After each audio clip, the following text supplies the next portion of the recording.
بسم اللہ الرحمن الرحیم۔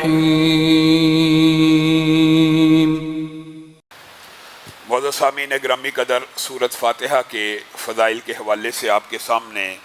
گزارشات کو رکھا تھا۔ انہی میں سے ایک فضیلت یہ ہے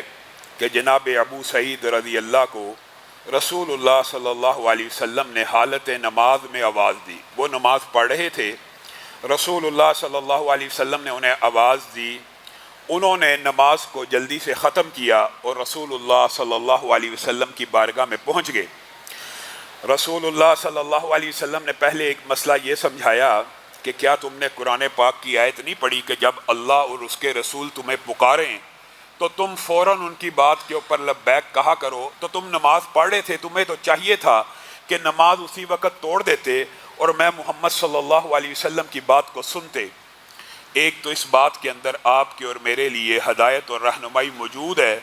دنیا کی ساری باتوں کو چھوڑا جا سکتا ہے، ٹھکرایا جا سکتا ہے، لیکن محمد الرسول اللہ صلی اللہ علیہ وسلم کی آواز کے اوپر لبیک کہنا، ان کی صدا کے اوپر لبیک کہنا، ان کی حدیث کے اوپر من و عن عمل کرنا ہر امتی کے ذمے ہے۔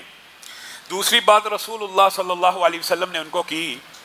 کہ میں تجھے مسجد سے نکلنے سے پہلے یعنی مسجد النبوی سے، یہ ابو سعید انصاری کی بات ہو رہی ہے، مسجد النبوی میں تو بیٹھا ہوا ہے، یہاں سے نکلنے سے پہلے میں تجھے قرآن پاک کی سب سے عظیم سورت کی خبر دے کے جاؤں گا۔ میں تجھے قرآن پاک کی سب سے عظیم سورت کی خبر دوں گا۔ اب جب وہ نکلنے لگے تو انہوں نے رسول اللہ صلی اللہ علیہ وسلم کو کہا، اے اللہ کے رسول، آپ نے وعدہ کیا تھا کہ آپ قرآن پاک کی سب سے عظیم سورت کی خبر دیں گے۔ یہ آپ کے اور میرے لیے خوشخبری کی بات ہے کہ ہمیں بھی یہ پیغام پہنچ گیا، اور ہم نے پہلے آپ کے سامنے سورۃ فاتحہ کے جو بھی فضائل رکھے تھے، میں نے اور آپ نے اپنی زندگی کے اندر اس کی تلاوت کا معمول بنانا ہے۔ رسول اللہ صلی اللہ علیہ وسلم نے کہا، ہاں ابو سعید، وہ سورۃ فاتحہ ہے جس سے قرآن پاک کی ابتدا ہوتی ہے، اور اس بات کے اوپر امت کا اجماع ہے۔ چونکہ رسول اللہ کی حدیث آگئی، اجماع نہ بھی ہوتا کہ قرآن پاک میں سب سے اعظم سورت اگر کوئی ہے تو سورۃ فاتحہ ہے۔ بعض ساتھیوں نے ضمنی طور پہ کچھ سوالات کیے، ان کا بھی جواب دے دوں کہ یہ جو سورۃ فاتحہ کا آپ نے دم بتایا ہے، یہ براہ راست جسم پہ کیا جا سکتا ہے، پانی پہ کیا جا سکتا ہے۔ تو میرے بھائیوں، یہ بات یاد رکھیں کہ سنت طریقہ دم کا یہ بھی موجود ہے کہ رسول اللہ صلی اللہ علیہ وسلم کے اوپر امی عائشہ جب دم کیا کرتی تھی تو انہی کے ہاتھوں کو انہی کے بدن پہ پھیرا کرتی تھی کہ ان کے ہاتھ زیادہ برکت والے ہیں۔ گویا ہاتھوں کے اوپر پھونک مار کر ان کا دم بھی کیا جا سکتا ہے، پانی کے اوپر تھتکار کر اس کا بھی دم کیا جا سکتا ہے، اس میں کسی بھی قسم کی کوئی قباحت موجود نہیں۔ بعین اسی طرح کی حدیث جناب ابی ابن کعب، جن کی کنیت آپ کے علم میں ہونی چاہیے، کیا ہے؟ ابو منذر، اور رسول اللہ صلی اللہ علیہ وسلم نے جیسے ابو سعید کو یہ کہا کہ تجھے پتہ ہے قرآن پاک کی کون سی سب سے بڑی سورت ہے، سب سے عظیم سورت ہے، اور ان کو خبر دی، اسی طرح ابی ابن کعب سے سوال کیا، اے ابی ابن کعب، اے ابو منذر، کیا آپ کو علم ہے کہ قرآن پاک کی سب سے عظیم آیت کون سی ہے؟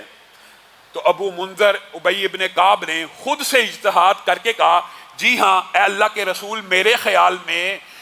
خیال میں قرآن پاک کی سب سے عظیم آیت، پہلے سورت کی بات ہے، یہاں پہ آیت پوچھی جا رہی ہے کہ سب سے عظیم آیت کون سی ہے؟ تو انہوں نے اپنے اجتہاد سے یہ کہا، جی اللہ کے رسول، مجھے علم ہے قرآن پاک کی ایک آیت، آیت الکرسی، شاید قرآن پاک کی سب سے عظیم آیت ہے۔ تو رسول اللہ صلی اللہ علیہ وسلم نے پیار سے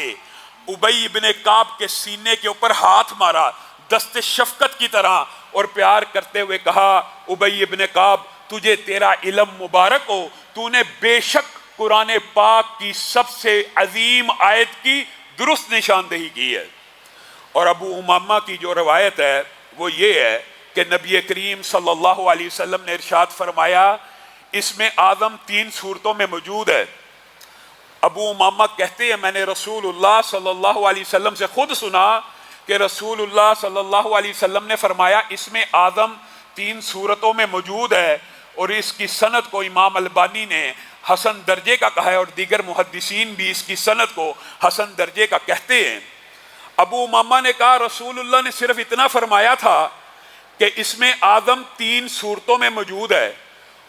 اور اس میں آدم کی جو فضیلت ہے آپ کے سامنے رکھی تھی کہ یہ ایک ایسا اسم ہے کہ جس کے واسطے سے اگر اللہ کو پکارا جائے تو اللہ رب العزت اس دعا کو، اس پکار کو ضرور سنتے ہیں. یعنی اللہ نے اپنے اوپر یہ واجب کیا ہوا ہے جب بھی میرا کوئی بندہ اس میں اعظم کا نام لے کر اس میں اعظم کے ذریعے سے مجھے پکارے گا، میں رب اس کی پکار کا جواب دوں گا. ابو امامہ نے کہا رسول اللہ نے تو اتنا فرمایا تھا، ان میں سے ایک سورت بقرہ ہے، دوسری سورت آل عمران ہے اور تیسری سورت طٰہٰ ہے. تو میں ابو امامہ نے جب سے یہ حدیث سنی میں سورت بقرہ کو پڑھنے لگا، میں سورت آل عمران کو پڑھنے لگا، میں سورت طٰہٰ کو پڑھنے لگا، اور پھر اتفاقی طور کے اوپر میں نے دیکھا کہ ان تینوں صورتوں میں اگر اس میں اعظم موجود ہے تو وہ کون سی کامن چیز ہے جو ان تینوں صورتوں میں موجود ہے. کہا میں نے سورت بقرہ کو اٹھایا، اللہ لا الہ الا هو الحی القیوم ملا. میں نے سورہ آل عمران کو اٹھایا، الف لام میم اللہ لا الہ الا هو الحی القیوم ملا. میں نے سورت طٰہٰ کو اٹھایا، وَأَنَتِ الْوُجُوهُ لِلْحَيِّ الْقَيُّومِ مِلَا. تو میں ابو امامہ آپ کو یہ بتاتا ہوں، یہ بات اگلی صحابی کی ہے، وہ بات رسول اللہ کی تھی کہ اس میں اعظم تین صورتوں میں موجود ہے، سورت بقرہ، سورہ آل عمران اور سورت طٰہٰ میں. آگے صحابی کا اجتہاد ہے کہ میں نے وہ اس میں اعظم جب تلاش کیا تو مجھے ان تینوں صورتوں میں سے یہ آیت مل گئی.